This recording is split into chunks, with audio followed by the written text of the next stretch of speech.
Hi friends, welcome to my channel Nag vlogs. ఈరోజు మీ అందరూ గర్వించతగ్గ ఒక గొప్ప శుభవార్తతో వచ్చాను. ఈరోజు ఏప్రిల్ 19, 2025 వరల్డ్ హెరిటేజ్ డే.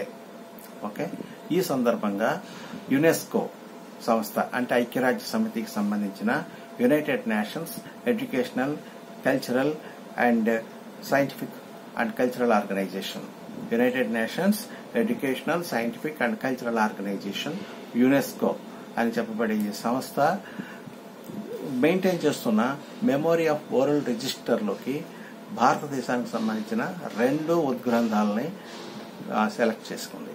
అందులో నెంబర్ 1 మనందరికీ బాగా తెలిసిన భగవద్గీత, శ్రీమద్ భగవాన్ శ్రీకృష్ణుడి చేత బోధించబడిన భగవద్గీత గ్రంథాన్ని యునెస్కో గుర్తించి వారి యొక్క మెమరీ ఆఫ్ వరల్డ్ రిజిస్టర్లో ఇంక్లూడ్ చేయడానికి నిర్ణయం తీసుకుంది.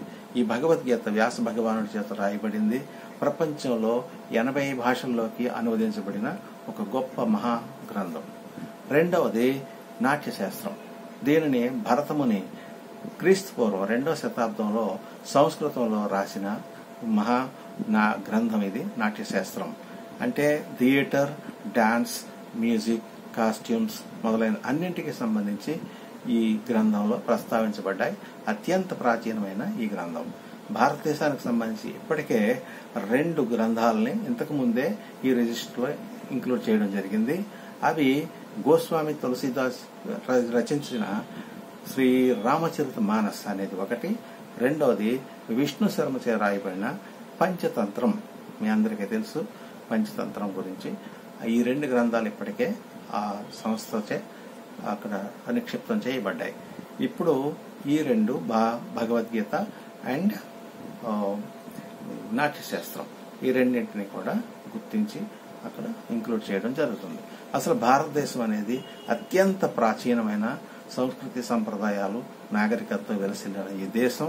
ఈ గుర్తింపు రావడం ఇప్పటికే లేట్ అయినప్పటికీ కూడా బెటర్ లేట్ దాన్ నెవర్ అన్నట్లుగా let us be happy for this. Okay, ఈ వీడియో మీకు నచ్చినట్లయితే లైక్ చేయండి, షేర్ చేయండి. అండ్ ఇటువంటి మరిన్ని మంచి ఇన్ఫర్మేటివ్ వీడియోస్ నా నుంచి రావడానికి మీరు నన్ను ప్రోత్సహించవలసిందిగా కోరుతున్నాను. నమస్తే.